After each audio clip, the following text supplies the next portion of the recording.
কোনো মুমিনকে লানত দেওয়াও বৈধ নয়। কোনো মুমিনকে যেরকম ভাবে হত্যা করা বৈধ নয়, অনুরূপ ভাবে কোনো মুমিনকে কুফরি ট্যাগ দেওয়া বা তাকে কাফের হিসাবে আখ্যায়িত করা এটিও বৈধ নয়। আল্লাহ বলছেন ফালা তাকতুলু আনফুসাকুম, আল্লাহ বলছেন ইন্নাল্লাহা কানা বিকুম রাহিমা, নিশ্চয় আল্লাহ তোমাদের প্রতি অতি দয়ালু।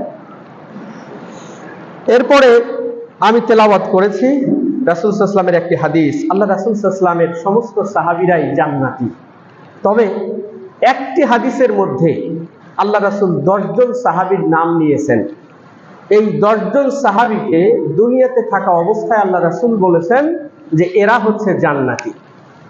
আমরা বিশ্বাস করি প্রত্যেক সাহাবী রাসূলের জান্নাতি, কিন্তু একটি হাদিসের মধ্যেই আল্লাহ রাসূল 10 জনের নাম নিয়েছেন। আল্লাহ রাসূল বলছেন আবু বকরিন ফিল জান্নাহ, আবু বকর জান্নাতি, ওয়া উমারুন ফিল জান্নাহ, উমার হচ্ছে জান্নাতি, ওয়া উসমান ফিল জান্নাহ, উসমান হচ্ছে জান্নাতি, ওয়া আলীউন ফিল জান্নাহ, আলী রাদিয়াল্লাহু তাআলা আনহু তিনি জান্নাতি, ওয়া তালহাতু ফিল জান্নাহ, তালহা রাদিয়াল্লাহু তাআলা আনহু তিনি জান্নাতি, ওয়া যুবাইর ফিল জান্নাহ, হযরতে যুবাইর রাদিয়াল্লাহু তাআলা আনহু তিনি জান্নাতি, ওয়া আব্দুর রহমান ইবনে আউফ ফিল জান্নাহ, আব্দুর রহমান ইবনে আউফ তিনি হচ্ছেন জান্নাতি, ওয়া সাদ ইবনে আবু ওয়াক্কাস ফিল জান্নাহ, সাদ ইবনে আবু ওয়াক্কাস তিনি জান্নাতি, সাঈদ ইবনে যায়েদ ফিল জান্নাহ, সাঈদ ইবনে যায়েদ তিনি হচ্ছেন জান্নাতি, ওয়া আবু উবাইদা ইবনুল জাররাহ ফিল জান্নাতি, এবং আবু উবাইদা ইবনুল জাররাহ তিনি হচ্ছেন জান্নাতি। 10 জন সাহাবী, কত সৌভাগ্যবান তারা ছিলেন যে রাসূলের মুখ দিয়েই এই ব্যক্তিদের নাম দুনিয়াতে থাকা অবস্থায় আল্লাহ রাসূল ঘোষণা দিয়েছেন যে এই 10 জন সাহাবী এরা হচ্ছে জান্নাতি। প্রিয় উপস্থিতি, এই 10 জন সাহাবীর মধ্যে আব্দুর রহমান ইবনে আউফ তিনি একজন, যেই সাহাবীর আলোচনা আজকে আমাদের আলোচ্য বিষয়। সাহাবী হযরত আব্দুর রহমান ইবনে আউফ রাসূল যখন নবুয়ত পাবেন, এই নবুয়তের 10 বছর পূর্বে তিনি জন্মগ্রহণ করেন, অর্থাৎ রাসূলের বয়স যখন 40 বছর, তখন হযরত আব্দুর রহমান ইবনে আউফের বয়স হচ্ছে 10 বছর। ইসলামের একবারে শুরুর যুগে তিনি ইসলাম গ্রহণ করেন। হযরত আবু বকর সিদ্দিক রাদিয়াল্লাহু তাআলা আনহু তেনাকে দাওয়াত দিলেন। তেনাকে যখন দাওয়াত দিলেন, প্রথম দাওয়াতেই হযরত আব্দুর রহমান ইবনে আউফ তিনি ইসলাম ধর্ম গ্রহণ করলেন। 32 হিজরিতে অর্থাৎ 652 খ্রিস্টাব্দে তিনি মদিনায় ইন্তেকাল করেন, মদিনায় তিনি মৃত্যুবরণ করেন। এই আব্দুর রহমান ইবনে আউফ তিনি মক্কা থেকে হাবশা, বর্তমান যেটিকে বলা হয় আবিসিনিয়া, এই মক্কা থেকে প্রথম যখন মুসলমানদের হিজরত করার প্রয়োজন হয়, মুসলমানদের হিজরতের প্রয়োজনে এই আব্দুর রহমান ইবনে আউফ তিনিও মক্কা থেকে এই আবিসিনিয়া, বর্তমান যেটিকে হাবশা বলে চিনে না, আবিসিনিয়া, এই আবিসিনিয়ায় তিনি হিজরত করেছেন। এই হাবশা বা আবিসিনিয়া এটি ইসলামের ইতিহাসে বিশেষ মর্যাদাপূর্ণ একটি দেশ। কারণ যখন মক্কায় সাহাবায়ে কেরামরা মক্কার কাফের এবং মুশরিকদের নির্যাতনে অতিষ্ঠ হয়েছিল, তাদের জন্য নিরাপদ ভূমি, নিরাপদ আশ্রয় স্থান খোঁজা এটি অত্যন্ত জরুরি ছিল।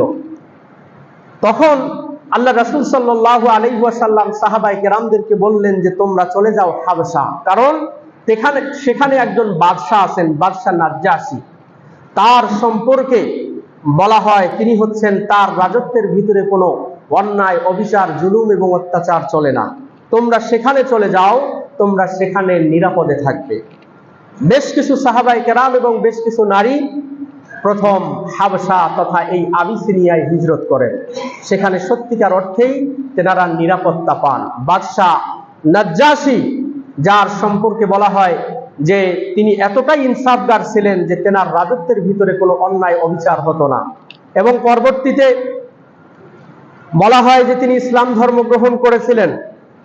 নবীজি সাল্লাল্লাহু আলাইহি ওয়াসাল্লামের কাছে যখন তার মৃত্যু সংবাদ এসেছিল, নবীজি মদিনার মধ্যে থেকে তিনি তার সলাতুল জানাজা, গায়েবানা জানাজা তিনি আদায় করেছিলেন।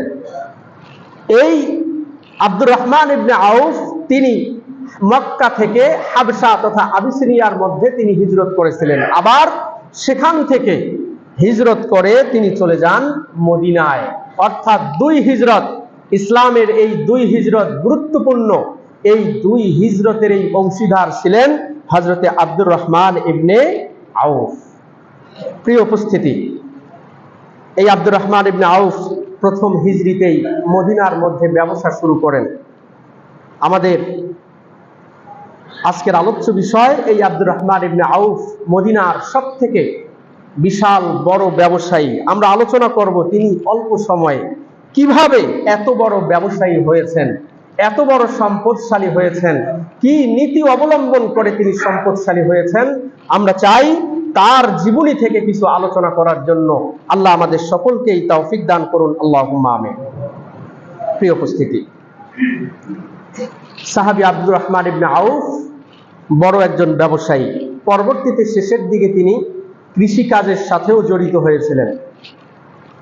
আল্লাহ রাসূল সাল্লাল্লাহু আলাইহি ওয়াসাল্লাম প্রথমে খাইবার, মদিনার উত্তরে অবস্থিত দুর্গবেষ্টিত একটি সমৃদ্ধ জনপদ, মদিনা থেকে প্রায় 150 কিলোমিটার দূরে একটা জমিন তাকে দান করলেন, জমিন তাকে দিলেন।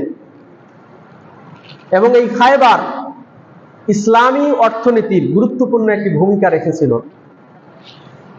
এই খাইবারের এই জমিনটা আল্লাহ রাসূল সাল্লাল্লাহু আলাইহি ওয়াসাল্লাম হযরত আব্দুর রহমান ইবনে আউফকে তিনি দিয়ে দিলেন। তিনি ক্ষেত খামারও করেছিলেন।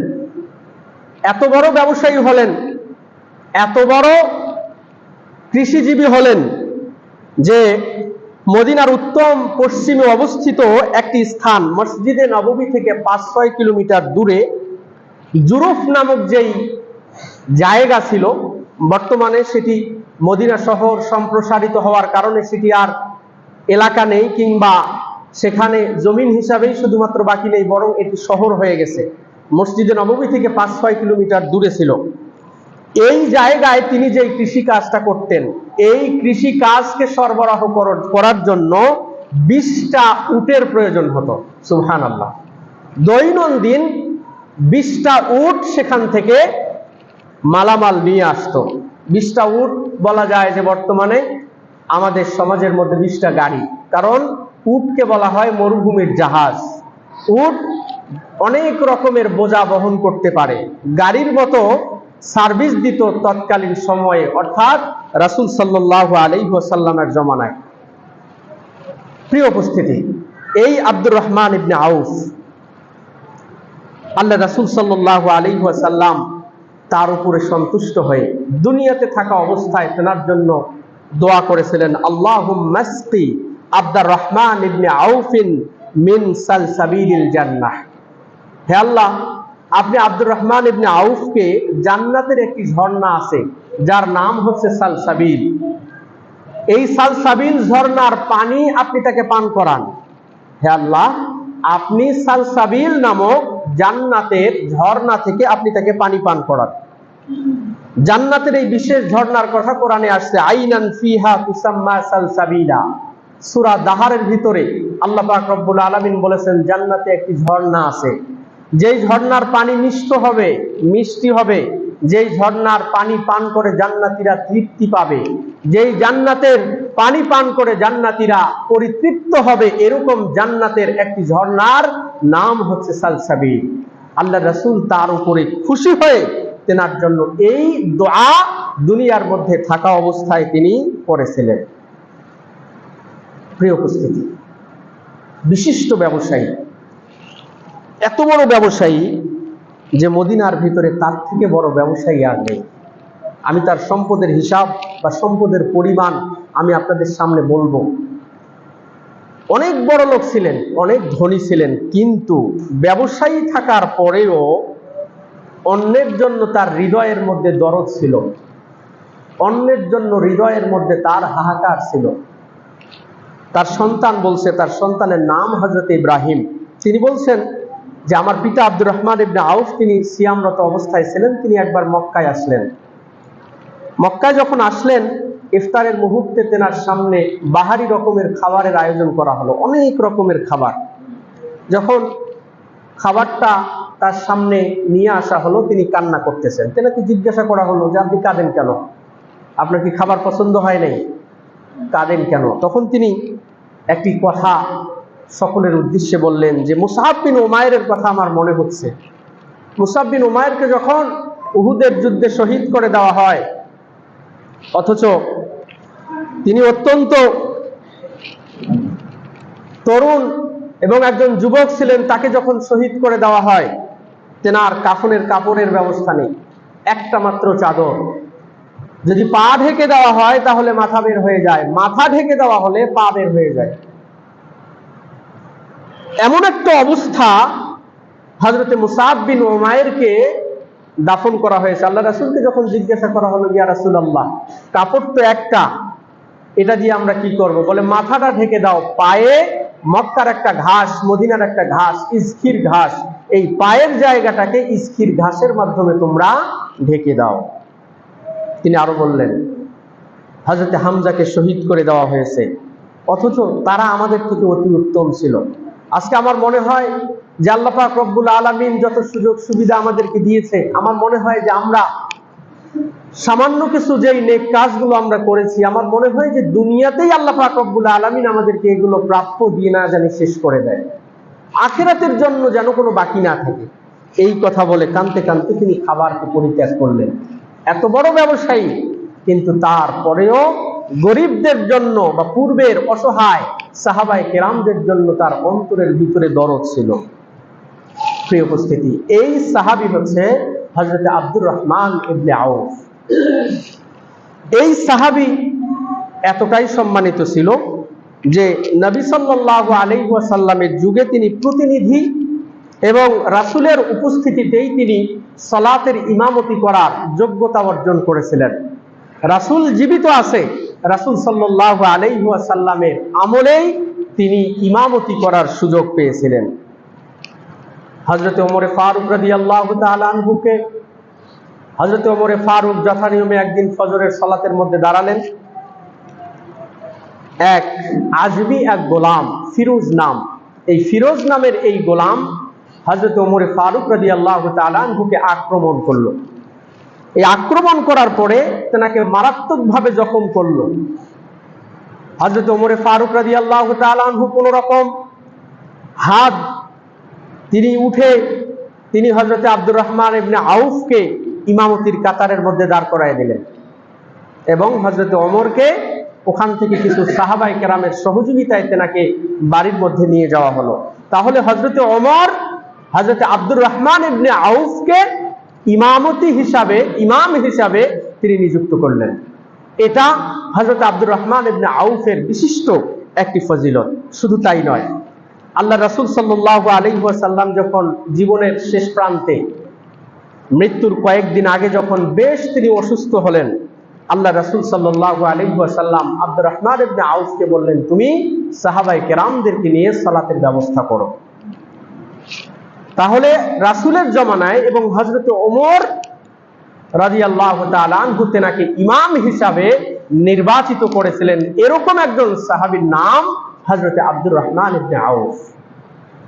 প্রিয় উপস্থিতি, সঠিক বিচার বুদ্ধি এবং দূরদর্শিতা আল্লাহ পাক রব্বুল আলামিন তেনাকে দান করেছিলেন। এজন্য হযরত ওমর ফারুক রাদিয়াল্লাহু তাআলা আনহু তিনি যখন অসুস্থ, তিনি যখন আহত অবস্থায় তিনি বুঝলেন যে আমি আর পৃথিবীতে বেঁচে থাকবো না, আমার পরে যেই সমস্যাটা তৈরি হবে সেটি হচ্ছে খেলাফত। খেলাফতের মধ্যে কে আসবে এটি নিয়ে একটা বিতর্ক কিংবা পরামর্শ সভা বসবে। এই পরামর্শ সভার মধ্যে সকলকে উদ্দেশ্য করে তিনি বললেন, সকল সাহাবায়ে কেরামদেরকে উদ্দেশ্য করে বললেন যে এই পরামর্শ সভার আমির হবে হযরত আব্দুর রহমান ইবনে আউফ। আব্দুর রহমান ইবনে আউফও এই পরামর্শ সভার মধ্যে থাকবে। যদি দেখা যায় যে সকলেই সম্মিলিতভাবে তোমরা সিদ্ধান্ত নিতে পারতেছো না, আব্দুর রহমান ইবনে আউফ যেই পক্ষে কথা বলবে তোমরা সকলেই সেই পক্ষে থাকবে। তার মানে হযরত আব্দুর রহমান ইবনে আউফ অত্যন্ত যোগ্য, দক্ষ এবং বিচার বুদ্ধি সম্পূর্ণ একজন সাহাবী ছিলেন। রাসূল সাল্লাল্লাহু আলাইহি ওয়াসাল্লাম তাকে সম্মান দিয়েছেন। হযরত ওমর ফারুক রাদিয়াল্লাহু তাআলা আনহু পর্যন্ত তার নির্দেশনা এবং তার পরামর্শ মান্য করার জন্য সাহাবায়ে কেরামদেরকে নির্দেশ দিয়েছেন। প্রিয় উপস্থিতি, এই আব্দুর রহমান ইবনে আউফ তিনি আল্লাহর রাসূলের সঙ্গী হওয়ার সুযোগ পেয়েছেন অনেক বেশি। আল্লাহর রাসূলের সঙ্গে থাকতেন। আব্দুর রহমান ইবনে আউফ বলেন, আল্লাহ রাসূল সাল্লাল্লাহু আলাইহি ওয়াসাল্লাম একদিন বাড়ি থেকে বের হলেন, আমি আল্লাহ রাসূলের পিছনে পিছনে চলতে থাকলাম। আল্লাহ রাসূল খেজুরের বাগানে গিয়ে তিনি সালাত শুরু করে দিলেন, লম্বা একটা সেজদা শুরু করলেন। এই লম্বা সেজদা এতটাই লম্বা ছিল, আমার মনে হলো যে না জানি আল্লাহ রাসূল সাল্লাল্লাহু আলাইহি ওয়াসাল্লামের ইন্তেকাল হয়ে গেছে। তিনি ওই যে সাজদায় পড়েছেন, সেজদা থেকে আর উঠেন না। আল্লাহ রাসূল এক পর্যায়ে সেজদা থেকে উঠলেন। উঠার পরে আব্দুর রহমান ইবনে আউফ তাকিয়ে আছে আল্লাহ রাসূলের দিকে। আল্লাহ রাসূল আব্দুর রহমানকে বলছে, আব্দুর রহমান কি অবস্থা, তুমি এভাবে তাকিয়ে আছো কেন? আল্লাহ রাসূলকে সাহাবী আব্দুর রহমান ইবনে আউফ বলল, ইয়া রাসূলুল্লাহ, ঘটনা এরকম, আপনি যখন সেজদায় চলে গেছেন আমার মনে হলো না জানি আপনার ইন্তেকাল হয়ে গেছে। এত দীর্ঘ এবং এত লম্বা সেজদা তো আপনি কখনো করেননি। আল্লাহ রাসূল তখন বললেন, ইন্না জিবরিল আতানি ফাবাশশারানি ফাসাজাদতু লিল্লাহি শুকরা। আমার কাছে জিবরিল আমিন এসেছিল, জিবরিল আমিন এসে আমাকে একটা সুসংবাদ দিল, এই সুসংবাদের কারণে আমি সেজদায় পড়ে গেলাম। আল্লাহর কৃতজ্ঞতা প্রকাশ করতেছি যে আল্লাহ পাক রব্বুল আলামিন এত বড় মর্যাদা, এত বড় সম্মান এবং এত বড় খুশখবরি সুসংবাদ আমাকে দিয়েছে। এর জন্য আমি সেজদার মধ্যে লম্বা দীর্ঘ একটি সেজদা আল্লাহর জন্য আমি করলাম। সাহাবী হযরতে আব্দুর রহমান ইবনে আউফ রাসূলকে জিজ্ঞাসা করলো, ইয়া রাসূলুল্লাহ, কি এমন সুসংবাদ যেই সুসংবাদের কারণে আপনি দীর্ঘ সেজদা করলেন? আল্লাহ রাসূল বলছেন, জিবরিল আমাকে বলল, যে ব্যক্তি আমার উপরে দরুদ পড়বে আল্লাহ পাক রব্বুল আলামিন তার উপরে রহমত বর্ষণ করবে। সুবহানাল্লাহ। যে ব্যক্তি রাসূলের উপরে দরুদ পড়বে আল্লাহ তার উপরে রহমত করবেন। অন্য হাদিসের মধ্যে আছে, যে ব্যক্তি একবার দরুদ পড়ে তার উপর কয়টা রহমত বর্ষিত হয়? 10টা। আল্লাহ রাসূল বললেন, যে ব্যক্তি আমার উপরে সালাম প্রেরণ করে আল্লাহ পাক রব্বুল আলামিন তার উপরে সালাম প্রেরণ করে। সুবহানাল্লাহ। আল্লাহর সালাম আমরা পেতে পারি যদি রাসূলের উপরে দরুদ এবং সালাম আমরা প্রেরণ করি, যদি রাসূলের জন্য দরুদ এবং সালাম আমরা করি। আল্লাহ রাসূল অন্য হাদিসের মধ্যে বলেছেন, ওই ব্যক্তি বখিল, ওই ব্যক্তি কৃপণ, যে ব্যক্তি রাসূলের নাম শুনলো কিন্তু রাসূলের উপরে দরুদ পড়লো না। অত্যন্ত গুরুত্বপূর্ণ। আমরা হয়তো অনেকগুলো সময় নষ্ট করি, অনেক কথাবার্তা বলি, যেখানে রাসূলের নাম আলোচিত হয়, আল্লাহর নাম আলোচিত হয়, সেখানে যদি আমরা রাসূলের নাম আলোচিত হওয়ার পরে রাসূলের জন্য দরুদ প্রেরণ করি, কি পরিমাণ রহমত এবং বরকতের ভাগীদার আমরা হতে পারি আমরা কল্পনাও করতে পারবো না। আল্লাহ আমাদের সকলকেই তৌফিক দান করুন, আল্লাহুম্মা আমিন। প্রিয় উপস্থিতি, এই আব্দুর রহমান ইবনে আউফ অত্যন্ত সম্পদশালী একজন সাহাবী। এই সাহাবী এত সম্পদশালী হওয়ার কারণ, প্রথম কারণ আল্লাহ রাসূলের দোয়া। আল্লাহ রাসূলের দোয়াটা তিনি কিভাবে পেলেন? যখন মক্কা থেকে হিজরত করে মদিনায় চলে গেল সাহাবায়ে কেরামরা, আল্লাহ রাসূল সাল্লাল্লাহু আলাইহি ওয়াসাল্লাম চাইলেন যে মুহাজির যারা মক্কা থেকে হিজরত করে গেছে, এদের তো সম্পদ নাই, এদের তো ঘর বাড়ি নাই, এদের টাকা পয়সা নাই। আল্লাহ রাসূল সুন্দর একটি রাষ্ট্র ব্যবস্থা কায়েম করতে চাইলেন। তিনি মদিনার আনসারদের সাথে মুহাজিরদের একটা ভাই ভাইয়ের সম্পর্ক করে দিলেন। একজন মুহাজির আর একজন আনসার, যে আজকে থেকে তোমরা হচ্ছে ভাই ভাই। এই আব্দুর রহমান ইবনে আউফকে আল্লাহ রাসূল সাল্লাল্লাহু আলাইহি ওয়াসাল্লাম সাদ ইবনে রবি আল আনসারীর সাথে ভাইয়ের সম্পর্ক করে দিলেন। এত উত্তম ভাই পেলেন, ভাই তাকে প্রস্তাব দিল, আব্দুর রহমান ইবনে আউফকে প্রস্তাব দিল যে আমার যে সম্পদ আছে আজকে থেকে এই সম্পদের অর্ধেকটা তোমার আর অর্ধেকটা আমার। সুবহানাল্লাহ। এই জন্যই তাদেরকে বলা হয় আনসার, সাহায্যকারী। তারা এতটাই সাহায্য করেছে ইসলামের জন্য, এটি আপনি কল্পনাও করতে পারবেন না। আল্লাহর রাসূলকে যে পরিমাণ সাহায্য এবং সহযোগিতা তারা করেছে, নিজ জন্মভূমিতে আল্লাহ রাসূল সাহায্য সহযোগিতা পাননি। এজন্য যখন মক্কা বিজয়ের সময় 10ম হিজরিতে আল্লাহ রাসূল সাল্লাল্লাহু আলাইহি ওয়াসাল্লাম মক্কায় আসলেন, আনসারী সাহাবীরা ব্যথায় ব্যথাতুর যে না জানি এবার আল্লাহ রাসূল সাল্লাল্লাহু আলাইহি ওয়াসাল্লাম মক্কার মধ্যে থেকে যান। তো মক্কার মধ্যে যদি রাসূল থেকে যান তাহলে তো আমরা রাসূলের সঙ্গ আর পাবো না। তারা আল্লাহ রাসূলকে জিজ্ঞাসা করলো, ইয়া রাসূলুল্লাহ, আপনি কি তাহলে এখন মক্কার মধ্যে থেকে যাবেন? যেই মক্কা থেকে নির্যাতিত হয়ে এক পর্যায়ে আপনি হিজরত করেছিলেন, মদিনায় গিয়েছিলেন, আপনার জন্য তো এখন মক্কা নগরী ওপেন, আপনি কি এখন এখানে থেকে যাবেন? রাসূলও তার ইহসান, তাদের ইহসান এবং দয়া এবং তাদের এই সম্মানগুলোকে বলেননি। রাসূল বলেছেন, না হে সাহাবায়ে কেরামরা, হে আনসারেরা, আমি তো তোমাদের যেই সাহায্য সহযোগিতা এগুলোর কথা আমি ভুলবো না। তোমরা যেই জমিন দিয়ে চলবে আমি রাসূল সেই জমিন দিয়ে চলবো। আমি মক্কার মধ্যে স্থায়ী হব না, বরং আমার স্থান তোমাদের স্থান যেখানে, অর্থাৎ মদিনার মধ্যেই আমি অবস্থান করব। এবং যেই কারণে রাসূল সাল্লাল্লাহু আলাইহি ওয়াসাল্লামের কবর হচ্ছে মদিনার মধ্যে। চাইলে রাসূল সাল্লাল্লাহু আলাইহি ওয়াসাল্লামের কবর মক্কার মধ্যে হতে পারত, কিন্তু রাসূল এই মদিনাবাসীদের সঙ্গ ছাড়েননি, যার কারণে তার কবর হয়েছে এই মদিনার মধ্যে।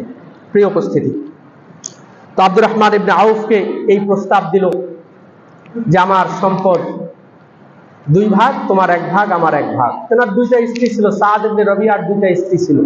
তিনি বললেন যে আমার একজন স্ত্রীকে তুমি দেখো, যেই স্ত্রীকে তোমার পছন্দ হবে আমি সেই স্ত্রীকে তালাক দিব।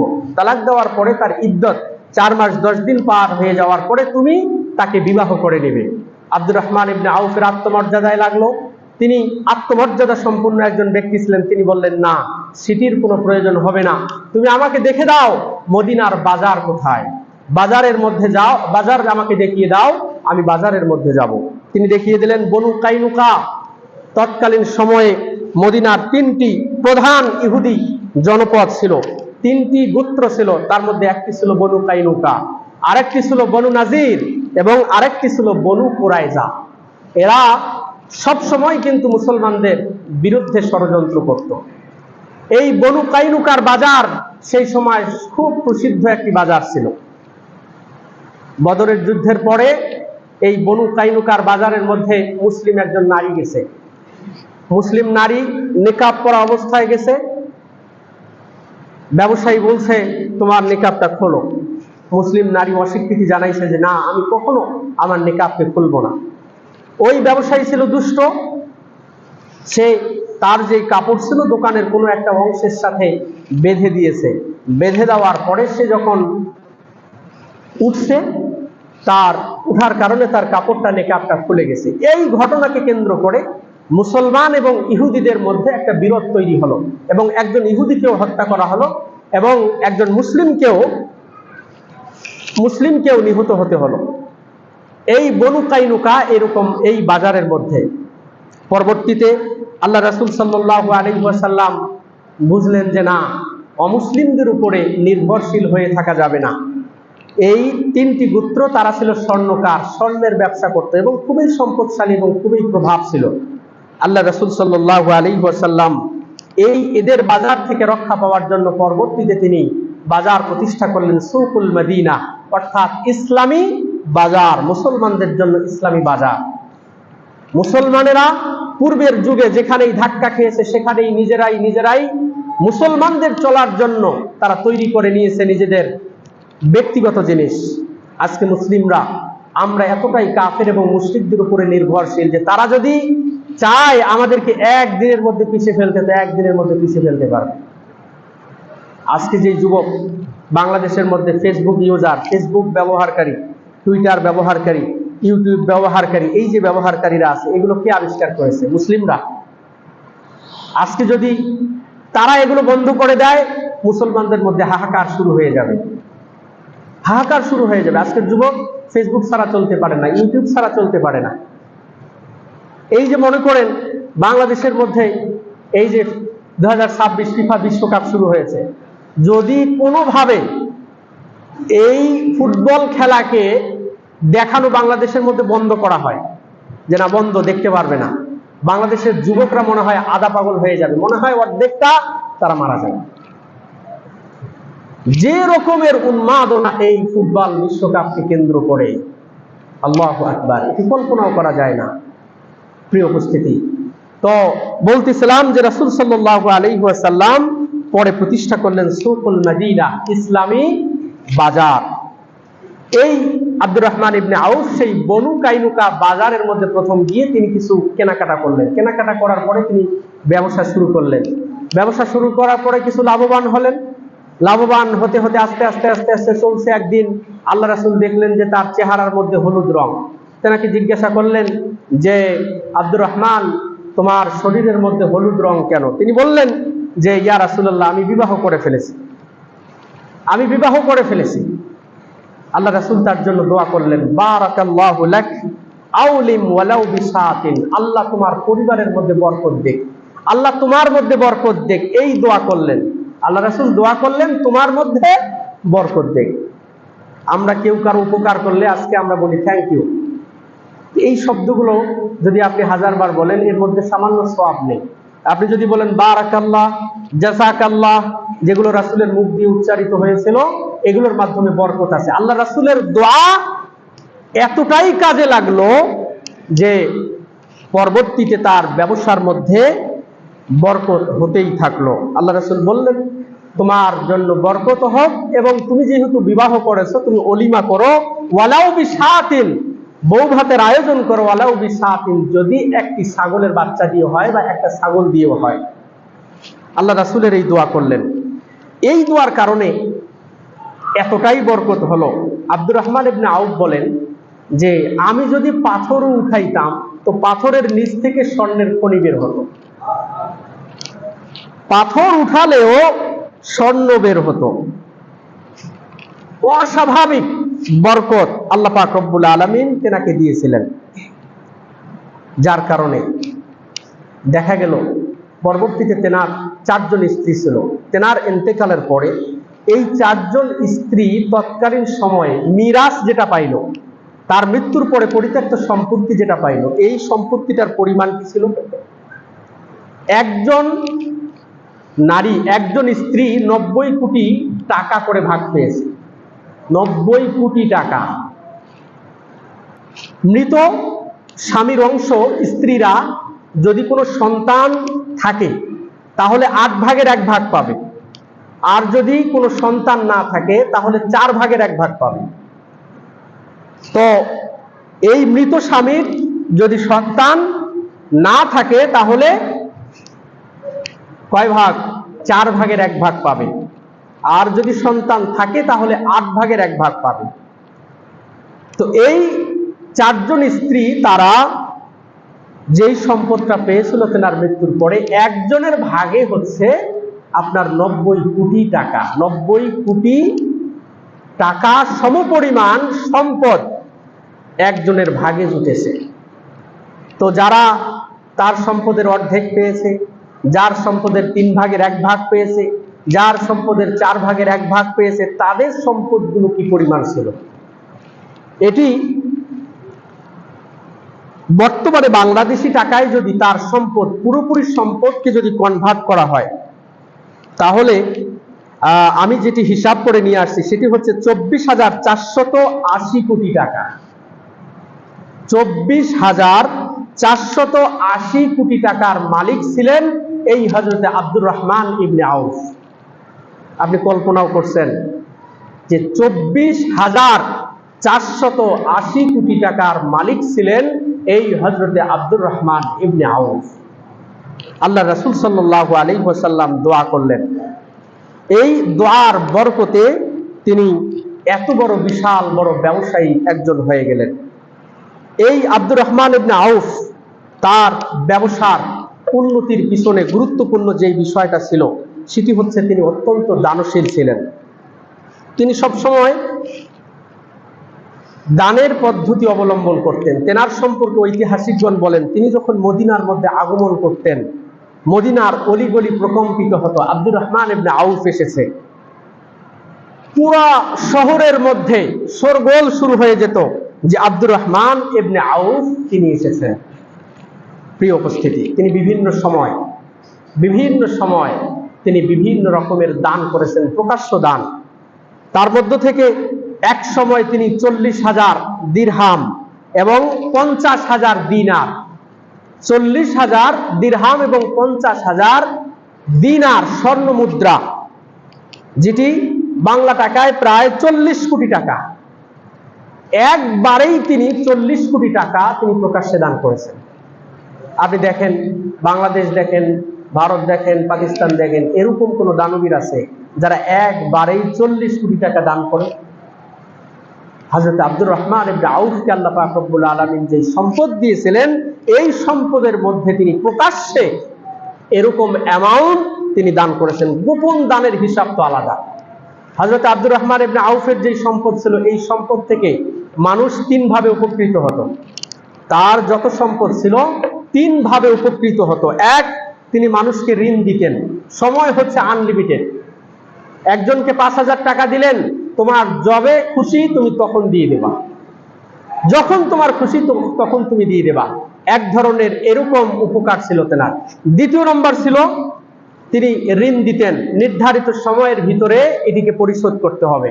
3 নম্বর ছিল, তিনি হাদিয়া দিতেন, তিনি মানুষকে গিফট করতেন, উপহার দিতেন। তার যত সম্পদ ছিল এরকম ভাবেই মক্কা এবং মদিনার মানুষেরা উপকৃত হতো। প্রিয় উপস্থিতি, এই আব্দুর রহমান ইবনে আউফ রাসূলের একটি হাদিস শুনলেন। রাসূল মৃত্যুর পূর্বে তিনি বলে গেলেন, খায়রুকুম লি আহলি মিন বাদি, তোমাদের মধ্যে শ্রেষ্ঠ মানুষ হচ্ছে সেই ব্যক্তি যে ব্যক্তি আমার মৃত্যুর পরে আমার পরিবারের খোঁজ খবর রাখবে, অর্থাৎ আমার পরিবারের দেখভাল করবে। এরকম মানুষগুলোই হচ্ছে পৃথিবীর শ্রেষ্ঠ মানুষ। এই কথা যখন তিনি শুনলেন, তিনি তার মৃত্যুর পূর্বে ওয়াসা লি উম্মাহাতিল মুমিনিনা বিহাদিকাতিন, বিশাল একটা বাগান তার ছিল, সেই বাগানটা রাসূলের পরিবারের জন্য তিনি ওয়াকফ করে দিলেন। তিনি এটা উপহার হিসেবে তাদেরকে দিয়ে দিলেন। বিআত বাদাহু বি40 আলফ দিনারিন, যেই বাগানটাকে পরবর্তীতে বিক্রি করা হয়েছে 40,000 দিনারের মাধ্যমে, অর্থাৎ বর্তমান বাজারে বাংলা টাকায় কয়েক কোটি টাকা। তো আব্দুর রহমান ইবনে আউফকে আল্লাহ পাক রব্বুল আলামিন যে পরিমাণ সম্পদ দিয়েছিলেন, এই সম্পদগুলোকে তিনি পরকালীন জীবনের জন্য তিনি ব্যয় করেছেন। এই আব্দুর রহমান ইবনে আউফকে জিজ্ঞাসা করা হলো যে আপনি এত বড় ব্যবসায়ী হলেন, এর কারণটা কি? কেন কারণ? প্রথম কারণ বললাম রাসূলের দোয়া। দ্বিতীয় নম্বর, তেনাকে যখন জিজ্ঞাসা করা হলো, তিনি উত্তর দিচ্ছেন যে আমার মনে হয় যে এই কয়েকটা কারণেই হতে পারে, যেই কারণগুলোর কারণে আমি শ্রেষ্ঠ ব্যবসায়ী বা বড় ব্যবসায়ী হিসাবে আল্লাহ পাক রব্বুল আলামিন আমাকে কবুল করেছেন। প্রত্যেক ব্যবসায়ীর জন্য এই নীতি অবলম্বন করা উচিত। এক, আব্দুর রহমান ইবনে আউফ তিনি বলেন, মা কাদিবতু কাত্তু, আমি ব্যবসায়িক জীবনে কখনো আমি মিথ্যা কথা বলি নাই। কি বলেন নাই? মিথ্যা কথা বলেন নাই। এক। দ্বিতীয় নম্বর, ওয়ালা দাল্লাস্তু, কখনো আমি মানুষকে ধোঁকা দেই নাই। ব্যবসা করতে গিয়ে আমি ধোঁকা এবং প্রতারণার আশ্রয় নেই নাই। 3, ওয়ালা বিআতু বিদাইনিন, বাকিতে কখনো আমি বিক্রি করিনি। এটি আব্দুর রহমান ইবনে আউফের নীতি। বাকিতে বিক্রি করার ব্যাপারে ইসলাম উৎসাহ দেয় না, কারণ বাকিতে বিক্রি করলে বেশ কিছু সমস্যা আছে, যেটি আমি পরবর্তীতে বলছি। আর 4 নম্বর, ওয়ালা রাদাতু ফাদলান আইয়া শাইইন কানা, আর আমি আমার যেই মূলধনগুলো ছিল, আমার যেই পুঁজি ছিল, আমার যেই সামান ছিল, যেই জিনিসগুলো আমি বিক্রি করতাম, এই জিনিসগুলোকে আমি কখনো বেশি টাকা লাভের আশায় বসিয়ে রাখিনি। সামান্য পরিমাণ লাভ হয়েছে, আমি ছেড়ে দিয়েছি। অল্প মুনাফা করেই আমি এটি ছেড়ে দিয়েছি। এই 4টি নীতির কথা তিনি বলেন যে 1, আমি মিথ্যা বলিনি। 2, কখনো আমি ধোঁকা দেইনি। 3, কখনো আমি বাকিতে বিক্রি করিনি। 4, কখনো আমি পণ্যকে বাজার থেকে ফেরত আনিনি যে অনেক টাকায় লাভ করব। প্রিয় উপস্থিতি, প্রথম নাম্বার মিথ্যা। মিথ্যা বরকতকে কমিয়ে দেয় এবং আপনাকে সম্পদশালী হওয়ার পথে সর্বপ্রথম বাধা দেয় হচ্ছে মিথ্যা। আপনি মিথ্যা বললে আপনি বড় ব্যবসায়ী হতে পারবেন না, সম্পদশালী আপনি হতে পারবেন না। হযরত ওয়াসিলা ইবনুল আসকা রাদিয়াল্লাহু তাআলা আনহু তিনি বলেন, আল্লাহ রাসূল সাল্লাল্লাহু আলাইহি ওয়াসাল্লাম একদিন বাজারের মধ্যে আসলেন। বাজারের মধ্যে এসে আমাদেরকে লক্ষ্য করে বললেন, ইয়া মাশারাত তুজ্জার, হে ব্যবসায়ী সম্প্রদায়, ইয়াকুম ওয়াল কিয, সাবধান মিথ্যা বলা থেকে। হে ব্যবসায়ী সম্প্রদায়, তোমরা মিথ্যা বলো না, কারণ ইন্নাত তুজ্জারা হুমুল ফুজ্জার, নিশ্চয় ব্যবসায়ীরা হচ্ছে পাপী। ক্বালু ইয়া রাসূলুল্লাহ আলাইসা ক্বাদ আহাল্লাল্লাহুল বাইআ, হে আল্লাহর রাসূল কেন আপনি এরকম বলছেন যে ব্যবসায়ীরা হচ্ছে পাপী? আল্লাহ কি এই ব্যবসাকে হালাল করেননি? তাহলে হালাল ব্যবসা করতে গিয়ে আমরা পাপী হব কেন? আল্লাহ রাসূল বললেন, বালা, হ্যাঁ, ব্যবসায়ীরা ব্যবসাকে আল্লাহ পাক রব্বুল আলামিন হালাল করেছেন ঠিকই, ওয়ালাকিন্নাহুম ইউহাদ্দিসুনা ফায়াকযিবুনা, কিন্তু এই ব্যবসায়ীরা যখন তারা কথা বলে, ফায়াকযিবুনা, তারা মিথ্যা কথা বলে, ওয়ায়াহলিফুনা, এবং মিথ্যা কসম করে, ওয়ায়াতিমুনা, যার কারণে তারা গুনাহগার হয়। প্রিয় উপস্থিতি, তাহলে আল্লাহ রাসূল সাল্লাল্লাহু আলাইহি ওয়াসাল্লাম যে ব্যবসা করার ক্ষেত্রে মিথ্যা নীতি অবলম্বন করার প্রতি নিষেধ করেছেন, সেই বিষয়টি আমরা স্পষ্ট হলাম। প্রিয় উপস্থিতি, এবং মিথ্যা শপথ করা এটিও ইসলামের মধ্যে নিন্দনীয়। ব্যবসা করতে গিয়ে কসম করা এটিও নিন্দনীয় একটি স্বভাব। কসম করে পণ্য বিক্রি করা এটি হচ্ছে নিষেধ। আল্লাহ রাসূল সাল্লাল্লাহু আলাইহি ওয়াসাল্লাম বলেছেন, ইয়াকুম ওয়া কাসরাতিল হালাফ, ইয়াকুম ওয়া কাসরাতুল হিলফ ফিল বাই, ব্যবসার ক্ষেত্রে তোমরা মিথ্যা বলো না, কসম করো না। ফাইন্নাহু ইউনাফিকু সুম্মা ইউমহাকু, হয়তো কসম করে পণ্য বিক্রি করলে সেটি খুব দ্রুত বিক্রি হয়, কিন্তু তার ভিতরে বরকতকে মিটিয়ে দেয়। তাহলে কসম এটি আল্লাহ রাসূল সাল্লাল্লাহু আলাইহি ওয়াসাল্লাম নিষেধ করেছেন। সালমান আল ফারসি রাদিয়াল্লাহু তাআলা আনহু বলেছেন, কিয়ামতের ময়দানে আল্লাহ পাক রব্বুল আলামিন তিন শ্রেণীর মানুষের দিকে দৃষ্টি দিবেন না। তিন শ্রেণীর মানুষের দিকে দৃষ্টি দিবেন না, দেখবেন না।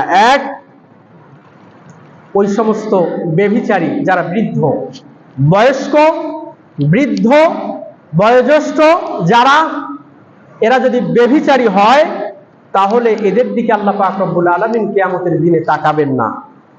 দ্বিতীয় নম্বর, আল্লাহ রাসূল সাল্লাল্লাহু আলাইহি ওয়াসাল্লাম বললেন, অভাবী কিন্তু অহংকারী, অভাব আছে, ফকির, দরিদ্র, কিন্তু অহংকার করে, তাদেরকেও আল্লাহ পাক রব্বুল আলামিন কিয়ামতের ময়দানে তাদের দিকে দৃষ্টি দিবেন না, রহমতের দৃষ্টি দিবেন না। তৃতীয় নম্বর হচ্ছে ওই সমস্ত ব্যবসায়ী, যেই সমস্ত ব্যবসায়ী মিথ্যা কসম করে পণ্যকে বিক্রি করে।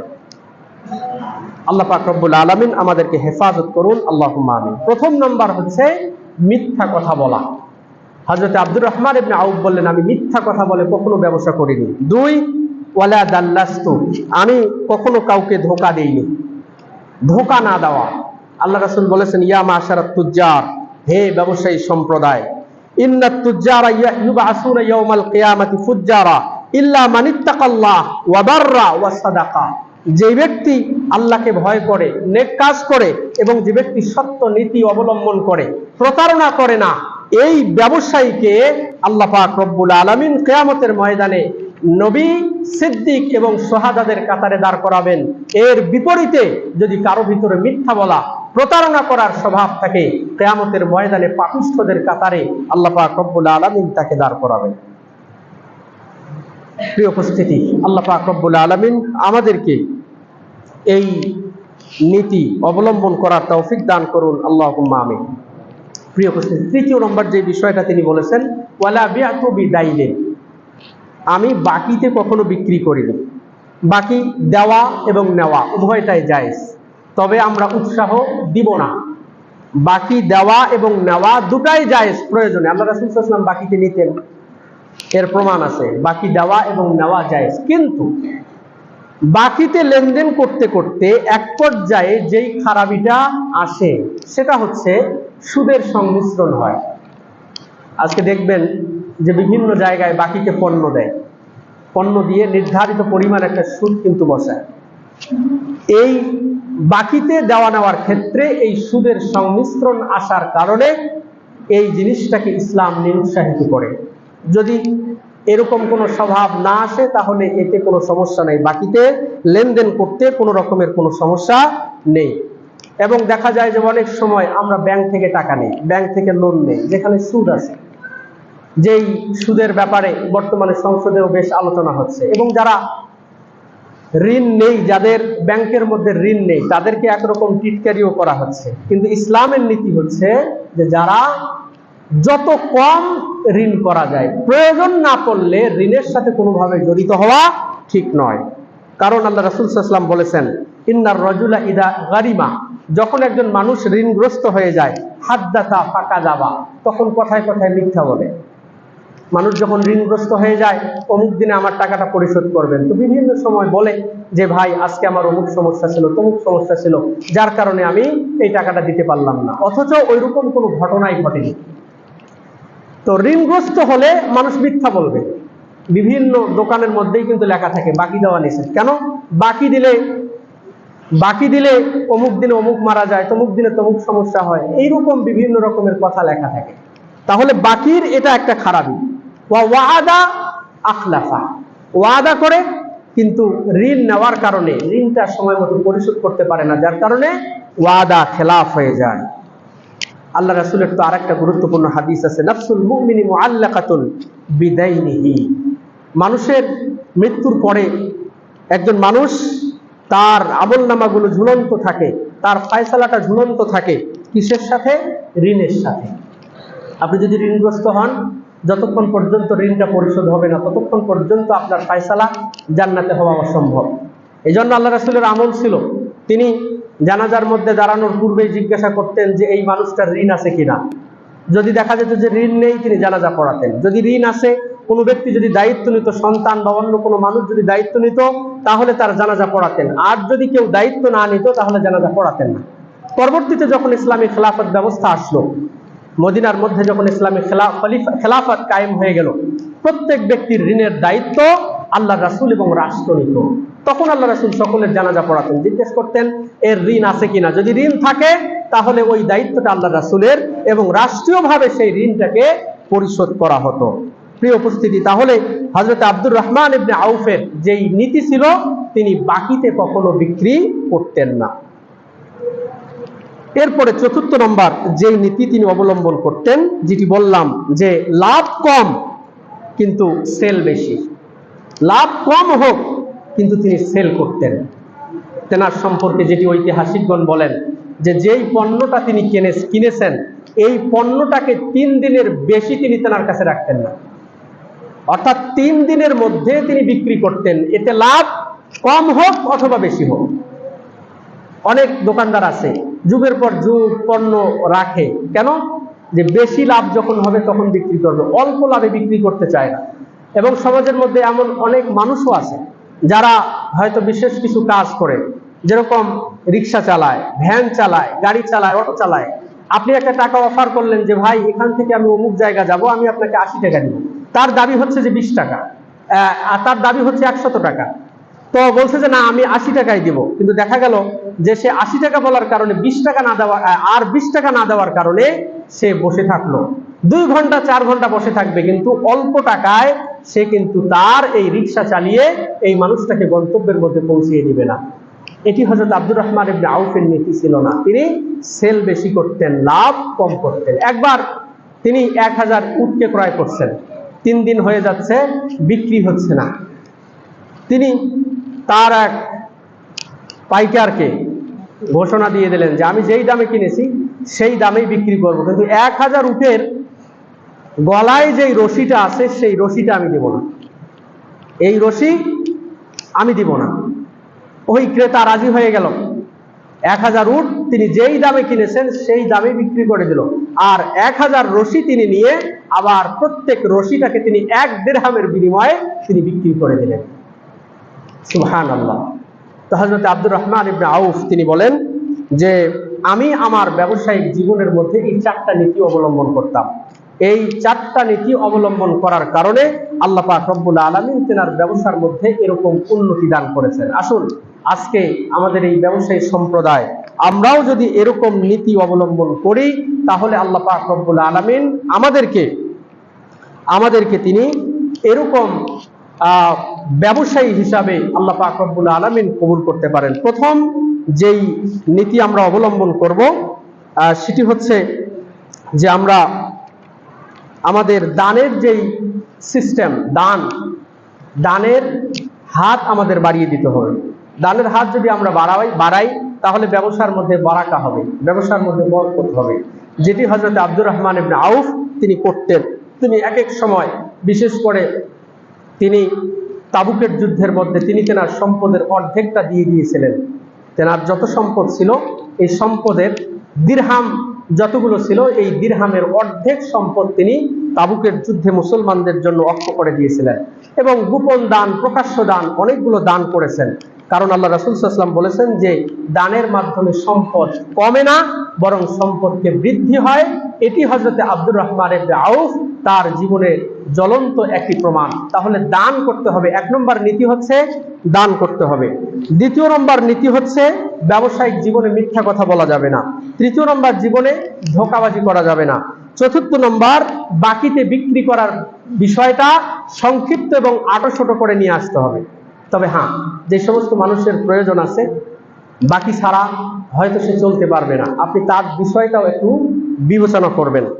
আর 4 নম্বর, আপনি কম লাভের মধ্যেই পণ্য দিয়ে দেওয়ার চেষ্টা করবেন। আল্লাহ আমাদের সকলকেই তৌফিক দান করুন, আল্লাহুম্মা আমিন। প্রিয় উপস্থিতি, আব্দুর রহমান ইবনে আউফের এই জীবনী থেকে আমাদের যে শিক্ষা নেওয়ার বিষয়, সেটি হচ্ছে সততা। সততা এবং দানশীলতা। আব্দুর রহমান ইবনে আউফ দানশীল একজন ব্যক্তি ছিলেন। তার জীবনী থেকে আমাদের শিক্ষা নেওয়ার বিষয় হচ্ছে আমাদেরকেও দানশীল হতে হবে। এক্ষেত্রে আপনাদেরকে মনে করিয়ে দিতে চাই, যেটি গত সপ্তাহে আমাদের সম্মানিত সেক্রেটারি সাহেব আমাদের ঘোষণা দিয়েছেন যে আমাদের মহিলা মসজিদের কাজ কিছু অসমাপ্ত আছে, যে কাজগুলো অলরেডি শুরু হয়েছে। তো এই মসজিদের কাজ সমাপ্ত করার জন্য আপনাদের অর্থের প্রয়োজন। এই অর্থ আমাদেরকে দিতে হবে। আমরা এই আল্লাহর ঘর নির্মাণে আমরা সাহায্য এবং সহযোগিতা করব। বিশেষ করে আমাদের মা বোনদের দৃষ্টি আকর্ষণ করতেছি, আপনাদের জন্য এই সুব্যবস্থা করা হচ্ছে। সেখানে হয়তো টাইলসের কাজ চলছে বা আরো অন্যান্য যে সমস্ত কাজ আছে, এইগুলো কাজ করতে হবে। আমাদের মা বোনরা আমাদের দানের হাতকে প্রসারিত করে দিবেন, যাতে খুব অল্প সময়ের ব্যবধানেই আমরা আমাদের এই অসমাপ্ত কাজকে সম্পন্ন করতে পারি। আল্লাহ আমাদের সকলকেই তৌফিক দান করুন, আল্লাহুম্মা আমিন। বারাকাল্লাহু লানা ওয়া লাকুম ফিল কুরআনিল আযীম ওয়া নাফা'নি ওয়া ইয়্যাকুম বিল আয়াতি ওয়াল যিকরিল হাকীম। আকুলু কওলি হাযা আস্তাগফিরুল্লাহ লি ওয়া লাকুম ওয়া লিসাইরিল মুসলিমিন।